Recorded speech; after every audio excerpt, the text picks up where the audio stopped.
Good evening, everyone. Thank you so much for joining us. We're here this evening, to talk about climate change in the context of smallholder agriculture. I'd like to thank all the panelists for taking time out of their evenings to be with us. And it's now 6, so we're gonna go ahead and get started. Let me quickly set the context and then we can move forward. So we're going to talk about climate change today. And it's a term that draws varied reactions from different people: fear, anxiety, opportunity, and who can forget healthy dose of denial once in a while.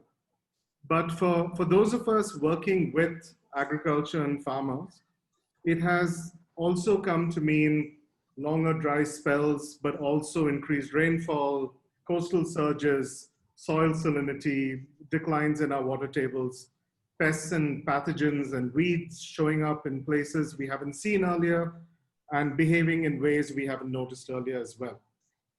And this is just the top of the proverbial iceberg, which unfortunately is probably melting again due to climate change. So scientists tell us that India is among the top 10 countries on the Climate Vulnerability Index. And that's not the sort of global top 10 list you want to find yourself on.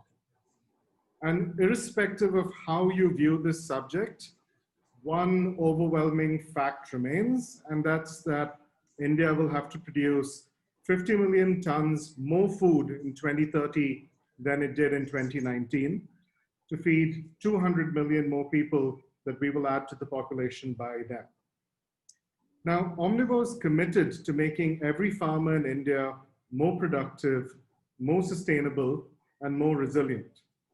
But how will these concepts of productivity, sustainability, and resilience evolve in the context of climate change? So again, welcome to all of you. Do join us as we look to our panel of experts to help navigate this complicated relationship between climate change and smallholder agriculture. So with that, I'm gonna head over to our panel. Ulka, Kelkar, if you can just sort of wave so they know who I'm talking about. Ulka Kelkar is the director of the climate program at WRI India, that's the World Resource Institute. She's an economist with 2 decades of experience in climate change research, capacity building, and outreach. There is no one better I can think of to set the context for this panel. So Ulka, I'm just gonna frame my question for you. I'm gonna ask you to paint with a broad brush. Can you help us define climate change, its impact, and what resilience means in this context? By which I mean specifically in the context of Indian smallholder agriculture. Thank you so much, and thanks to Omnivore for this and the invitation to speak in this event. Let me start by talking about some of the new risks that climate change poses.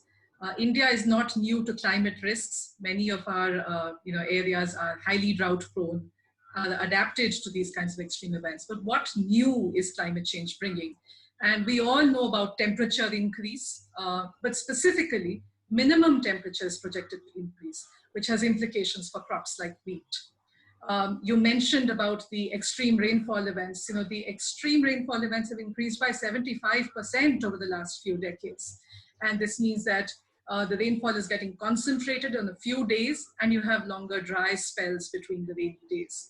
But specifically, post-monsoon rainfall is projected to decline, which has implications again for the soil moisture for the Rabi crop and for groundwater recharge for the lean season. There are also new risks like locusts. I mean, I think we all saw, the swarm of locusts cutting a swathe through Rajasthan, reaching almost up to Madhya Pradesh. Now, this is a problem that is not new per se. This infestation would arise in Africa, travel through the Middle East, reach up to Pakistan, and would be dealt with, through various kinds of pest management issues. But what happened last year and this year is the delayed withdrawal of the monsoon created conditions that were favorable for the locusts to travel further inwards. And we had another crisis, which was the coronavirus pandemic, which prevented the normal kind of adaptation measures. So this is really the future or almost, that is at our doorstep, which we need to prepare for, a convergence of crises. Now, this is at a very kind of global, macro kind of level, but I would like us to think of this from the perspective of a single woman farmer. This woman farmer wakes up at the break of dawn to milk the cows. She collects fodder, water, for the family, cooks, takes care of the children, travels several kilometers to go to her farm where she does menial tasks like weeding or, sometimes even manual pollination by hand. And in times of crisis, in times of drought, when she takes small loans, maybe joins an SHG, gets a buffalo or a goat, in the case of drought, she has to default on her loan. She becomes a loan defaulter. She has to work on, contribute labor on, say, MNREGA kind of programs in order to contribute to the family income. Now, considering this woman and considering the kinds of resilience and adaptation options that I'm going to speak about next, what we need to keep in mind is, will her work burden increase as a result of the adaptation options that we are talking about, as a result of the new technologies that we're talking about? Are we going to train her specifically? Because otherwise the adaptation options that exist in theory may not actually be implemented on the ground. And will she be able to access new finance, formal sources of finance or risk diversification? So with this background, I want to speak about three things regarding climate change. One, that there is no single silver bullet. Two, that we need to mainstream climate actions into development. And three, that there are inadvertent consequences that we need to watch out for. So let me just very briefly mention each of these 3 points with an example. So on the no single silver bullet, we all come across global reports. WRI has done a very detailed report on, for example, in developed countries, we need things like plant-based meat going forward in order to reduce greenhouse gas emissions. But in a country like India, what we need is hardy millets, which are drought tolerant. But we need to increase the demand for such crops by promoting them as a source of greater nutrition. Second, in developed countries, the issue is one of food waste at the supermarket level, while in countries like ours, the issue is a food loss between the farm and the market and the need for cold storage. There are technological solutions. For example, there is an app called Plantix, which uses WhatsApp in order to help farmers to identify the pests and diseases that are plaguing their farms. There are insurance options available, but climate change actually prevents the risk diversification, the risk spreading mechanism of insurance. An entire area, an entire region gets at the same time afflicted by the same climate stress. And what that means is higher premiums, which affect that small woman farmer that I spoke about. So that's what I wanted to talk about, that there is no one single silver bullet. It needs a variety of options, which I'm sure all the panelists will be emphasizing different aspects of it. The second point I wanted to talk about was mainstreaming. So again, sometimes it is not possible to have very special, separate climate solutions on top of everything else. We need to mainstream into existing government department structures, into existing budgets. A couple of recent good examples: Karnataka is implementing watershed development work as part of its COVID recovery MNREGA program. Uttarakhand is rejuvenating its mountain streams as a part of the same program. Madhya Pradesh, we have a case study from WRI which looks at how in the state of Madhya Pradesh, they found that the kinds of cattle that they were using gave good milk yield in good years, but in normal years, the milk yield fell really low. So they tried to bring back the native breeds of cattle, but that required giving support to the farmers for fodder, for other kinds of subsidies. And that is something that the Department of Animal Husbandry in Madhya Pradesh was successfully able to do. So we need more examples like this. And the third point, which is a slightly kind of cautionary tale, is that of inadvertent consequences, the special concerns due to climate change. For example, we are increasingly talking about reducing greenhouse gas emissions through planting 1 billion trees. We're talking about biofuel plantations. We're talking about solar parks, large-scale solar parks. In a country like India, land is scarce, and these actions need to be implemented very judiciously with the full participation of the communities involved. So let me just stop there by saying that there will be new risks due to climate change. These global risks, these macro scale risks need to be looked at from the perspective of a single, preferably woman farmer. There's no single silver bullet. We need to mainstream climate into development programs, and we need to watch out for those inadvertent consequences. Thanks. Thanks, Ulka. I think that really did set the context in more ways than one. I'm going to move now to Jatin. Jatin Singh is the managing director of Skymet Weather and Gramcover. It would not be an exaggeration to say that Jatin has become synonymous with weather in India. So with that introduction, I'm going to ask Jatin one question now and maybe then come back to another later. Jatin, what should we expect over the coming years when it comes to extreme events like drought, famine, varying, dwindling monsoon conditions? And more specifically, what does this mean for a rain-fed country like us? I think, Reihem, I think we have seen the back of famine. I don't think we will see famine for a generation until something really catastrophic happens. But you're definitely looking at volatility, which is just to give you a sense. So in climate change studies that came out 20, 30 years ago, the projections were that till about 2020, so from 1980 to 2020 would be a period of high frequency droughts. And one of the impacts of climate change, and that was supposed to have its impact between 2020 and 2030, was that the rainfall would actually increase because of global warming. So now when it comes to the impact, basically you are swinging from seeing droughts or drought flood cycles alternating more often as opposed to long-term drought or long-term flood cycles. The picture is not that simple. So if you take the monsoon, and if you look at the evidence from last 120 years, used to work in tridecadal cycles, almost to textbooks. There would be 30 years in which there would be high frequency excess rainfall events, followed by 30 years in which there would be high frequency droughts. In 1985, we were supposed to slip into a phase of high frequency rainfall events, but that is not what you got. What you got was then an unbroken series between 1985 to 2001. You did not have a single drought, but from 2000, but if I take the 2000s, you've had 5 droughts and 3 below normal years. So the studies show you that there was to be a dry phase. It came, and now the studies also show that you're going to switch into a high rainfall phase. For instance, now it's a I don't know if it is a theory. I don't know if there is enough evidence, but this is just happening right now as we speak. 2019 was 110% of the LPA, which was the highest number since 1994. 2020 is 109. The last time you've had back-to-back 109, 110 was 1958 and 1959. Okay, and so that's what I'm saying. So what we're looking at volatility, we need not be looking at extended dry phases. Okay, what we could have is that within a monsoon, you could have an extended dry phase and an extreme wet phase. So I would say the jury on what the impact is going to be is still out there. But the general sense was that if you look at monsoon over the last, say, 20, 25 years, you'll see that monsoon has dipped by minus 5%.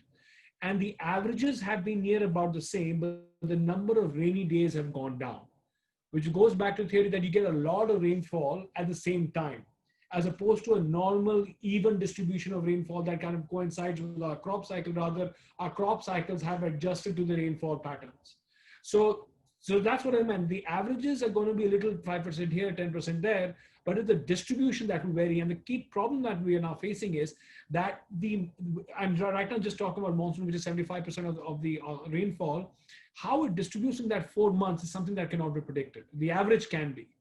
And therefore, how farmers are going to adjust, especially rain-fed agriculture, is going to adjust to that cycle in a country as geographically diverse as India. So if you're a paddy farmer in Orissa versus if you're a paddy farmer in Haryana where you really don't care because you're irrigated, is not clear. And therefore, what you will see is that the government in India, when it talks about rural distress, prepares essentially for drought.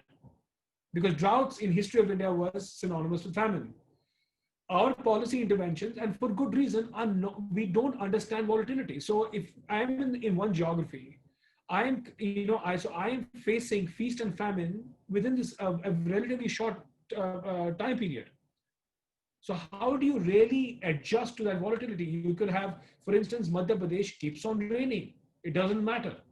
Okay, to the extent that soybean is now getting destroyed because of excess rainfall. Rajasthan is less volatile than it used to be. But then Karnataka and parts of Maharashtra have repeated droughts, be it Latur and all those areas. But suddenly there are two back-to-back huge rainfall events. Again, the crop is not doing well because they went from drought to excess rainfall. So I think we need to, in terms of, I'm talking just purely from a point of view of hydrological cycle. The battle that we have to fight is actually against volatility. I think that's an incredibly important takeaway. We often underestimate just how volatile the situation is. It's not a single problem that's just going to exacerbate by itself. Thanks, Jatin. Dr. Kulkarni, Dr. Kulkarni is the president of Jain Irrigation Systems, represents one of the largest players domestically, perhaps even internationally, that deal with the commodity at the center of the whole climate change debate, and that's water. Dr. Kulkarni, I'm gonna ask you to talk about the nexus between water, agriculture, and energy. Energy being something that perhaps isn't addressed as often. And I would, given that you're here, I want to use the opportunity to ask you Jain Irrigation's views on these technologies that can mitigate perhaps climate change in some way. Dr. Kulkarni, you're muted.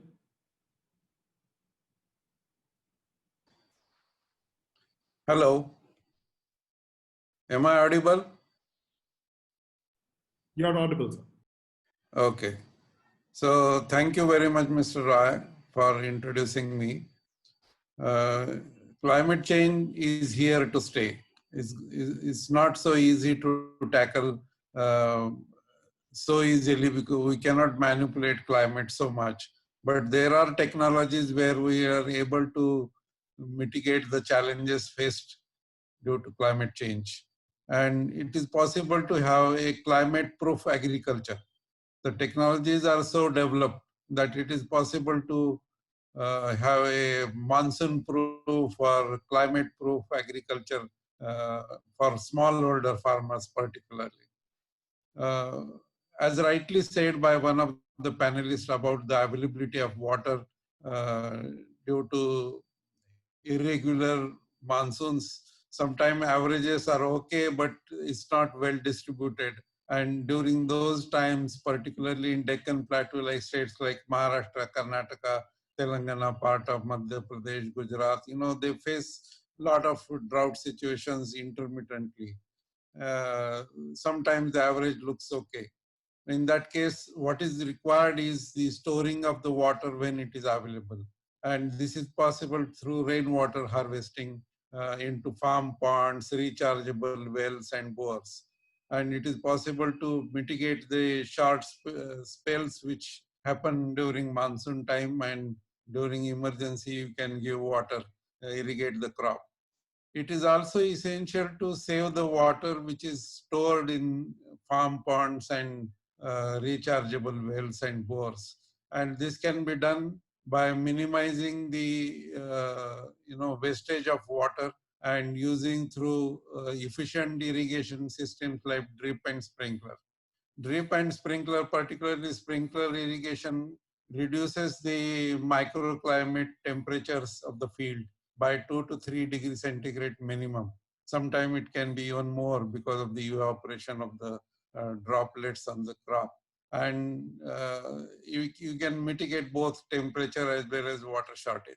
By using drip system, it is possible to have a water use efficiency of even up to 85 to 90%.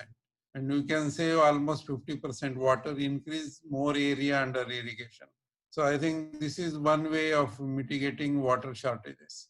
The temperature control is possible through using shade nets, particularly in areas where there is a hot climate and you want to cultivate crops during summer, particularly for small farmers. it is possible to cultivate vegetables under shade nets. It's not very costly. You can have very cheap shade net cultivation of vegetables where the temperatures can be brought down at least by 4 to 5 degrees.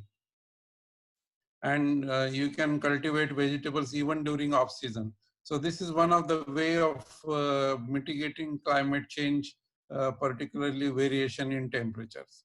This will also help in reducing the insect attacks, particularly conditions like locust, which was mentioned.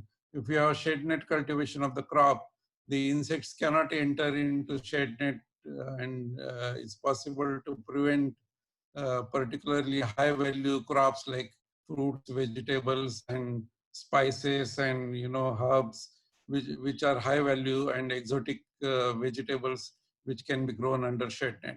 We have supplied almost 75,000 such small shade nets in Himachal Pradesh in high altitudes for cultivation of exotic vegetables, and they have formed an association, and they are selling these vegetables in Azadpur Mandi or directly to the 5-star hotels. This is one way of doing it. Then I will come to energy. There is a big nexus between energy, water, and agriculture. Any unit amount of water is equivalent to some amount of energy. And more water used in agriculture, that means you are using more energy. So your energy footprint will be very high. So from that point of view, using solar energy for pumping is one very good solution. In Rajasthan, we have supplied 25,000 solar pumps in last 2 years. And they are using a model which is very unique, where they have rainwater harvesting into farm ponds, using solar pumps, and using shade net for vegetable cultivation. So there are certain, a small revolution which is happening around Jaipur, where they are using this model, and they are cultivating vegetables and fruits. And not only this, they have been doing very good marketing through farmer producer organizations. I think such kind of applications are very important. Then, because of the shortage of the land, there are other technologies like greenhouse technology, and then where you can have high value crop cultivation like broccoli or asparagus or capsicum, colored capsicum, that kind of vegetables you can grow under greenhouse cultivation, and which is again a climate proof system. Then there are technologies like hydroponics and aeroponics, where you can cultivate crops which are climate proof in a closed system, where you can also save water, energy, nutrients, and also they are not affected by external parameters. I think there are such technologies which are possible for the future, and technologies are available, and technological solution will definitely help mitigating climate change challenges. Thank you. Thank you, Dr. Kulkarni. I mean, time allowing, I'd like to come back and ask you a couple of other questions on the subject. Next person that I'd like to call upon is Suhasni Singh. Suhasni is the Global Head of Sustainable Food Debt at ResponsAbility. She has over 2 decades of experience in the financial sector with a focus on lending, cross-border investments, and international markets. If we expect entrepreneurs to help tackle the challenges that climate change poses, it's crucial to understand how the investors that enable them view the space. And that sort of brings me to my question for Suhasni. Can you share how climate change has changed the way you invest and the way you do business? For example, how do you incorporate climate change related variables into your risk profiling techniques? Sure. No, thank you, Reihem. And thank you to Omnivore for organizing the event. I think it's a privilege to be a part of such a distinguished panel. So thanks again for organizing. And of course, also to the participants. I see a large number of them on, and I'm sure it's at various time zones. So thanks again for participating. Credit also to Omnivore on the Vision 2030 document. It's extremely well researched and far thinking. So thank you for putting those thoughts down. It's definitely needed in the sector. as you mentioned, I represent Responsibility Investments. We're Swiss asset manager focused on impact related investments, and sustainable food is one of the three sectors where we do both private debt and private equity. For us as an impact investor, when we started investing within this space, there were really three key impact themes that we were focusing on, and those included improving rural livelihoods, strengthening the value chain, and in general promoting sustainable agriculture. I think over the last couple of years, climate has really come to the forefront on the sustainable value chain aspect. And we're in fact in the process of now thinking if we have specific climate mitigation and climate adaptation targets as well for us as an impact investor when we evaluate investments. For food systems or the food value chain in general is unique because it's heavily impacted by climate change, and it is also a contributor of climate change, right? We all know that due to climate change, yields have reduced anywhere between 1 to 5%, but the food system or food value chain in general also contributes to, I think, globally up to 37% of GHG emissions. I know your report mentioned 20% in India. Globally, it's that much more higher as well. And various reports also cite the fact that if there are mitigation and adaptation practices implemented within the food value chain, these can contribute to a reduction of almost 38% by 2050 of GHG emission reduction, which is quite significant. And I'll come to that on how we are considering that in terms of our portfolio companies or the companies we evaluate as well. But within when we are looking at our pipeline, given this context that food is both impacted as well as contributes to climate change, we look at companies firstly when we evaluate them right now, and I think that's critical. We're evaluating them to see what is the impact on their business model due to climate change and what kind of mitigation and adaptation practices they might deploy. And I can give specific examples. For example, and I'll give India and global as well. Globally, we are operating with in Africa and Latin America, also parts of Southeast Asia, where we finance really farmer cooperatives in specific high value commodities. We provide short-term working capital as well as long-term financing to these farmer cooperatives. These are operated in a financially sustainable manner. So we're looking at not grant-based financing, but regular commercial financing to these entities. And every year, season on season, the main impact is really climate variability, which impacts both the volumes that they end up producing, which in turn has a forward-looking impact on prices as well. And this directly impacts farmer livelihoods because there's high variance every year. Whether you see coffee in Indonesia or cocoa in Africa, we are just seeing unpredictable variances in specific adverse climate events, which tend to impact the volumes that get produced, and that just has a cascading effect on smallholder farmers, their livelihoods, in general, the sustainability of the industry there. So that's something that we are dealing with honestly day on day, year on year, month on month, every season, while we are looking at our portfolio companies, and that's something that we try to predict. And that's where the fact that we are looking at a climate lens or a climate change lens in every evaluation that we do of our portfolio companies, prospective pipeline companies, that comes into play. We're also in addition to that, we are looking at also to see whether companies are not contributing to climate change in general, So we're obviously have standard negative list. We'll not obviously finance companies which contribute to deforestation. So large scale palm oil financing is just not something that we do because we believe that contributes quite directly to climate change. We're not looking at financing companies where there's just over fertilization. in the past explored certain specific commodities in certain countries, but the theme of just over fertilization, which leads to CO2 equivalent emissions, is something that we've tried to stay away from. Similarly, we look at in countries where resources are scarce, so water, irrigation, rice is something that constantly comes up on how resource intensive it is, and leading to, therefore, indirectly to climate change as well. Is that something that we should finance? Are there sustainable practices that we can use? Should we be financing peanut farming in Egypt? It's desert. What kind of irrigation facilities do they use? Is that sustainable as well? Those are things that we evaluate as a core theme of the diligence that we do. It's not purely financial.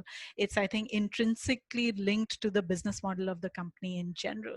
And that's how we're integrating climate change into our evaluation process as a lender.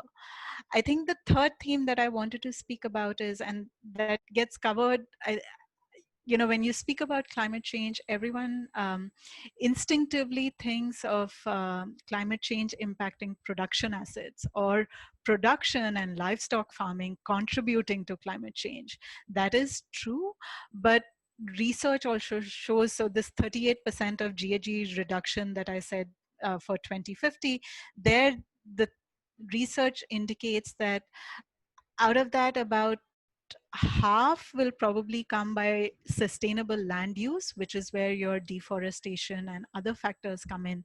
But the rest will really come from the supply chain and the consumer dietary preferences. These will also contribute heavily to mitigating climate change.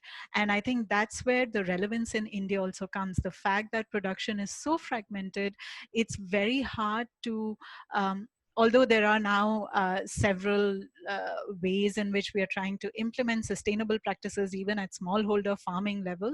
But I think the fact, and Ulka and Dr. Kulkarni both spoke about food loss, food waste, the supply chain fragmentation, the long supply chains, the lack of adequate infrastructure there, that itself, I think in India is a big enough opportunity to address climate change, both from companies, we as investors. And that's where we are looking at quite actively as well, because that will also be a significant contributor to mitigating climate change. Similarly, sustainable food, nutritious food, that in turn also leads to sustainable farming practices, which in turn would mitigate climate change. So those are all factors that we as investors or lenders in India should consider, and potentially have each segment of the value chain contributing sufficiently, and we'll all have our lens. I think going forward, and even now, climate change and climate factors are going to be integral to any lender, investor, stakeholder within the space, and we believe quite strongly about that. Thanks, Suhasni. I mean, while I'm sure the entrepreneurs watching found that useful, I think the Omnivore team might borrow a couple of notes from that as well. I'd like to move on now to Madhumita Das. Madhumita Das is the principal AI research engineer at Fasal. Madhumita holds a PhD in horticulture from the University of Georgia, and she spent a decade now working with AI and data analytics.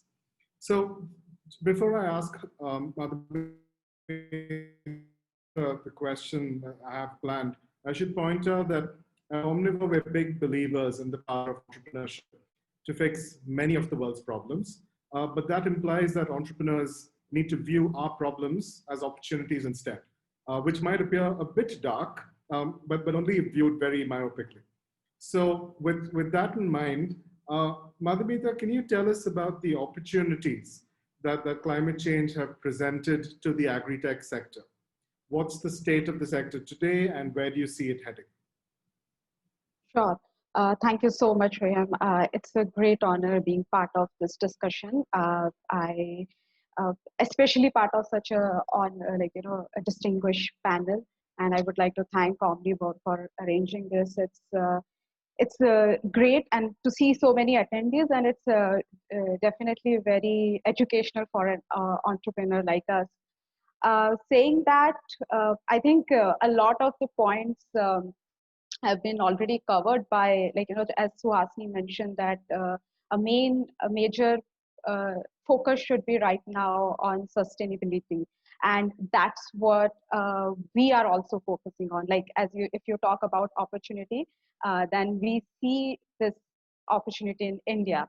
So traditional farming in India is a lot of guesswork, which leads to poor resource utilization, and one of the impact of that is this increased greenhouse contribution towards greenhouse gas emission.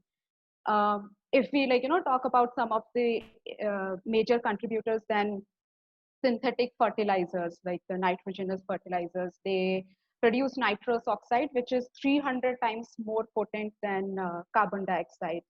And as Dr. Kulkarni mentioned, that irrigation and energy go hand in hand. The more water you use, the more energy you would be consuming.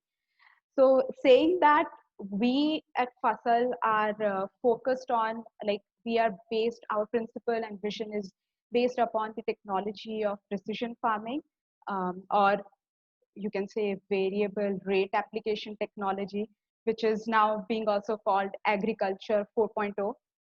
So we provide very targeted individual asset specific farming. Saying that, the way we work, we are right now focusing on horticultural crops. So we use IoT based sensors to collect real-time farm level data. And using this data and AI, we provide farm specific, crop specific, crop stage specific, actionable recommendation to the farmer, so they can do the right thing at the right time, at the right place, and using the right kind of source. So we do a lot of research on the source, like safe pesticides, fertilizers, and so to make it more sustainable. So this way of farming is more is going to improve, is less labor intensive and more efficient than the traditional farming. And we believe, and studies have also shown that this precision farming not only improves crop productivity, but also reduce the input that goes into the farming, and thereby is more profitable to the growers. So from sustainable point of view, that's our focus. Like, we want to, our tagline also says, like, grow more, grow better. We definitely focus on that. And and we, the concept is to make farming also climate proof or climate smart. So Jatin mentioned that the major impact of climate change is, it's like, it's not that straightforward. The jury is still out, like how it will affect rainfall. It's like more about the volatility is increasing. It's the rainfalls are more erratic. It's we see an increase in the spatial as well as temporal variation in rainfall. So the traditional forecast at district level or at, say, tehsil level wouldn't cater to all the farmers in that area.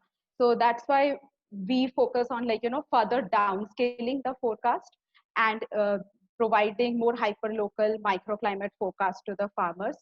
And based on these weather alerts and advisory, we also our models that we use are much more dynamic, and they provide all these timely pest alerts, disease alerts, or irrigation requirement.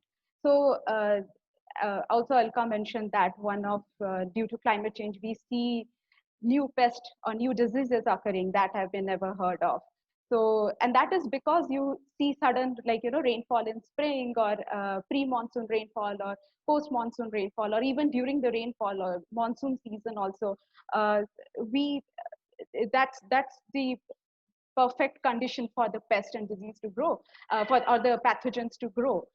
So our models predict it way before, a farmer can spot it on their farm, or detect it in their farm. So, and then based on these alerts, we also provide them spray advisories, the preventive, so that they can take preventive sprays. Or so saying that, like, there is a lot of technology that is available. It's finding the time is now to, like, focus more. We see, like, it's a very high time to bring it, like, to farm level, to make it very farm specific. Like, even within a farm, like, if it's like, a 2-acre plot, a 4-acre plot, the based on the geography, like in hilly area, the microclimate is, like, will see more variation even within an acre plot. So we do a lot of research and in identifying this, what is this microclimate, or what is this plot size, that efficient, or the, like, the optimum plot size on which we can build our model and provide these advisories. Thanks, Madhumita. That was useful to see a real world example of a solution of that sort. I'm gonna sort of take the liberty of taking a bunch of questions and dicing them up and passing them along to some of our panelists in no particular order. Jatin, this one's for you. Since we're talking about data and we're talking about, sort of going micro in terms of the impacts that we're seeing, how do we gather real data on farmers, real data on how climate change affects them? It's all well and good to talk about it at a macro level. How do we go down to the farm and get that data? I think it's a problem that we have been battling and solving, and through most of my professional life, and I've seen that over a period of time, these problems have got sorted. The first thing is, of course, IoT networks. The denser IoT networks you have, the better quality of data, and if they're well-maintained systems, which is now easier because batteries are easier, sensors are cheaper, and there's a 4G connectivity. So when you can sample more, you can sample more often, you can sample more things, you can put crop cameras, you can put infrared sensors, you can put solar stuff, you can put hydrological stuff. There are models in which people can pay for it. So IoT is the way to go. The second one is, data gathering, image computer vision, what is oft repeated abused word called, say, remote sensing technologies and drones. Though I think there's a limitation. I think too much has been promised and too little is delivered. I think the future is in the CubeSats that are going to come. And if you can have a good medley of CubeSats over the Indian skies, that is going to be a game changer. So what I'm trying to say is that if you work with wheat, paddy, soybean, maize, yes, you have a remote sensing product that can work. If you're looking with very specific, so if somebody wants to work on a leaguer potatoes, now remote sensing is not really going to help them. So imaging and figuring out what the farmer is growing is the next level. So you're kind of there, but more needs to. But I think in the next 5 years that problem is also going to get solved. The third most important thing is something that is already available but is impossible to sort out is land records. The integration of land records, it's a political problem, the identification of who the farmer is, where is his exact patch of land, how big is it, and how can I map it? Is it subdivided or not? What is the access to irrigation?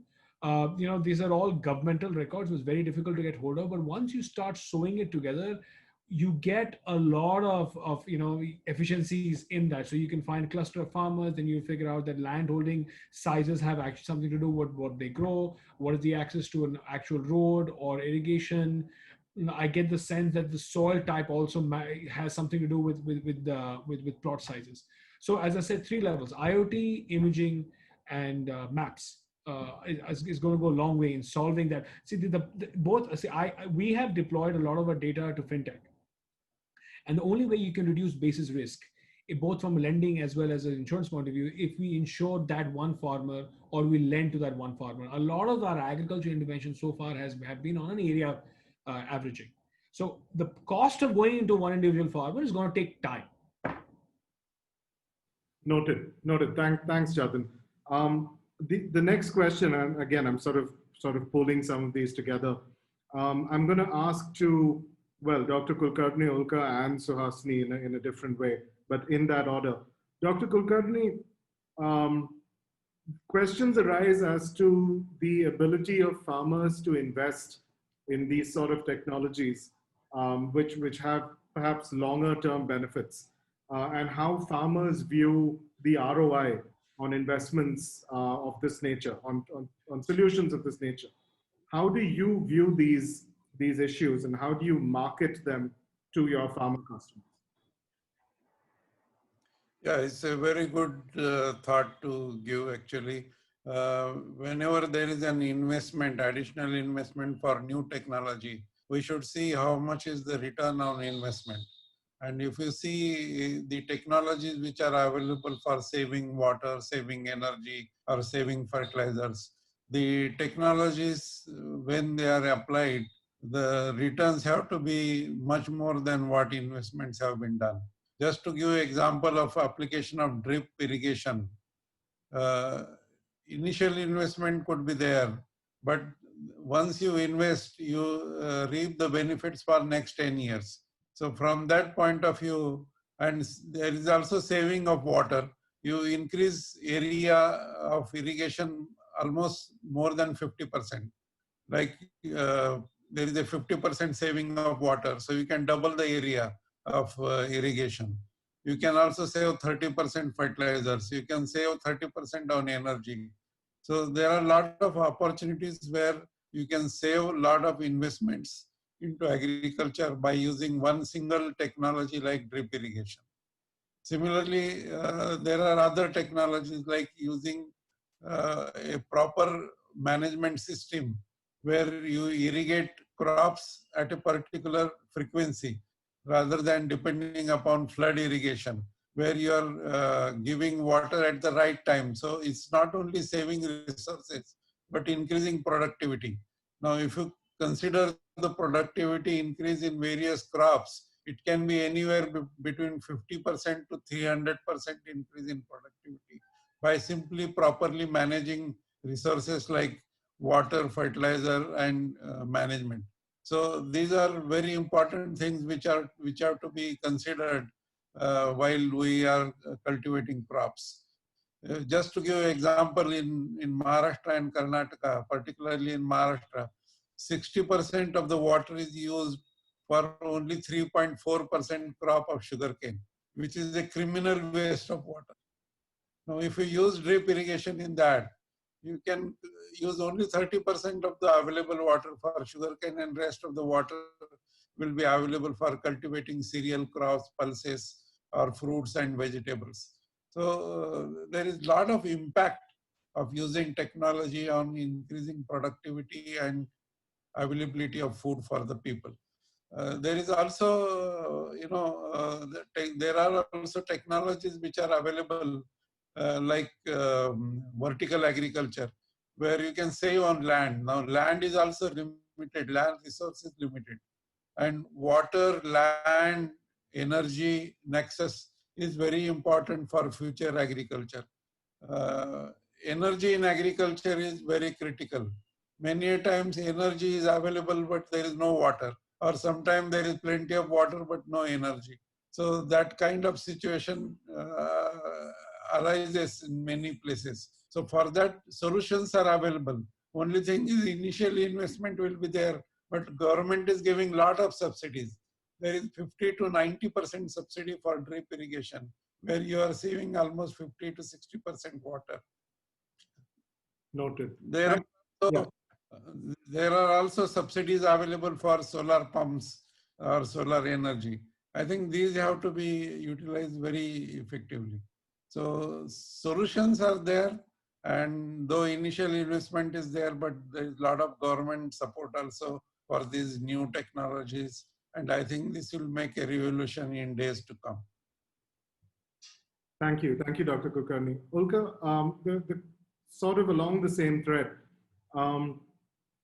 what role does the government and civil society at large play beyond just subsidies? We have a targeted pointed question from one of our viewers who asked about the impact of climate change on contract farming. What role does are contracts valid irrespective of the adversities of climate change? Should they be? And what's the policy perspective on this? Thanks, Reihem. Let me try to answer the specific question first and then use it to illustrate a larger point. So I think actually Madhumita might be a good person to talk about some of the ways in which contract farming can be used to provide advisories and technological support to farmers as part of a package of advice. So certainly it is a good way of protecting the farmer against the kinds of uncertainties that Jatin spoke about, right? When you have so much volatility, this is a way, if done right, of actually, sort of almost holding the hand of the farmer and guiding them through these uncertain conditions. But let me kind of use this to illustrate a larger point, which is the issue of finance or financial support in general. See, for a farmer, new crops or new kinds of cropping varieties or practices means a need for more market linkages, for new market linkages that didn't exist before. New inputs, more fertilizer, for example, means that they need to take loans, and it means more indebtedness for them. Insurance that people spoke about in climate change conditions means high premiums for the farmer. So there is definitely an issue of financial kind of support or financial backing. And I think Suhasini again can speak to this point, which is that right now, if you look at the way finance exists, I mean, we have climate finance in particular, but in general, it's free flowing across borders. But it also flees very quickly at the slightest perception of risk. Capital is cheap, but there are artificial bottlenecks. For example, in agriculture, there isn't the capacity to develop bankable projects. We have in the climate change kind of, in the climate change system, an adaptation fund, a green climate facility. NABARD is the official, the national implementing entity for India to develop climate change adaptation projects. So there are ways to access new avenues of climate finance and to route it through these kinds of, of new partnerships. Contract farming could be one. Another is, WRI is part of an initiative called a land accelerator, where we work with farmers who adopt various technologies in order to restore the land. This could be, for example, reducing chemical pesticides, beekeeping and promoting pollination. It could be things like using growing indigenous or organic crops and kind of supporting them and linking them with the market. One last point that I wanted to make again in this context is that both Suhasini and Mr. Kulkarni have spoken about how things are connected, right? The food, water, land, energy nexus. But another connection which is of particular interest to folks in Delhi in North India is the connection between paddy, stubble burning, and air pollution in Delhi, which is almost upon us, right? So here again, there is room for supporting financially, technologically, the kind of wherewithal that farmers need in order to solve not just their immediate problem, but a much larger problem at a regional scale. Let me just, thank you very much. Thanks, Ulka. So, Asni, I think Ulka sort of set that question up for you quite nicely, and I'm cognizant that you're on a schedule here. So, just briefly, are you seeing new innovative products out there that are going to help the next wave of entrepreneurs build better products, better projects for climate change mitigation? Are there bonds out there that are new and attractive? What's the future of financing the space looking like? Right. No, so yes, I think from our investors in general, our LPs, and across a lot of peers, we are seeing an emergence of interest in climate finance. I think globally across the developed countries, there are large pools of capital which are allocated to climate finance, and a lot of it will go towards agriculture, just given the scale of contribution and mitigation possibilities that are available in agriculture in general. A lot of this still tends to be yes, it is, public money. So it comes with its shares of bells and whistles, reporting requirements, what kind of targets are you required to achieve, how feasible is it, and this is over and beyond the pure financial terms of of the facility, ESG requirements, checklists, reportings, etc., that you're required to do, which tend to be sometimes onerous. People are trying to simplify that as well. But yes, we see a resurgence of interest, funds getting set up potentially, which will provide these facilities, and a lot of that will go into emerging markets, and India is going to get a lion's share of that as we see it. Thank you. So again, cognizant that we're running a little low on time. So Madhumita, one last question, just briefly, given that not all technologies have been adopted by the government and not all technologies are suitable for subsidies, and this is a question we've got from one of our viewers. How do you take technologies like to farmers without subsidies and make a convincing case? Okay. Actually, I think this is something Shailendra very strongly believes, that subsidies make engineers lazy. So as technologists, it's our job that to make the technology affordable to the farmers. And at Fasal, we have proved that we have cut down, we have brought down the price of the Fasal device. Like, we have reduced it up to 1/4 than what we had the price 2 years back. And we keep on working on improving upon it. Yes, obviously subsidies will help to, as Dr. Kulkarni said, for the adaptation at pan-India level.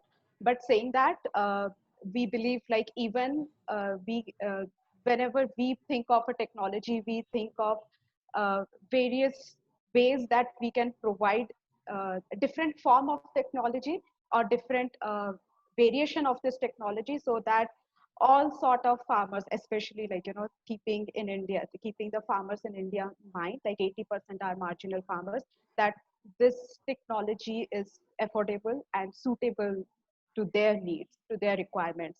And we have proven it we do case studies on a regular basis to see that what's the ROI using, if they use Fasal device, how long it takes them to get reap the benefit. So what we have observed, that our farmers are able to benefit, and they get the ROI in a season or 2 seasons, and then this is available to them for next 5-6 years. And we are also exploring how this informs. So I think Jatin mentioned that the one important thing is collecting this data, this information. So there are farmers who maybe 20% or 30% of farmers right now are able to afford this technology. We would definitely work on improving this percentage.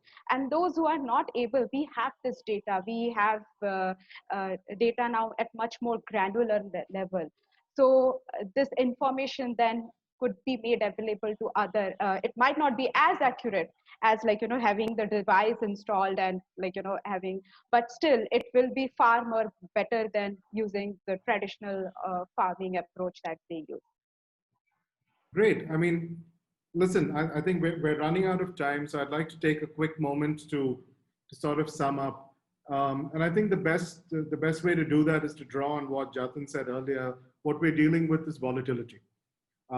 Volatility of the climate itself, but volatility in policy and volatility in finance and volatility in implementation strategies. And I guess making sense of this is really the challenge that lies, the challenge that's ahead of all of us. On that note, I'd like to thank all the panelists for taking time out of their evening to share their thoughts with our viewers.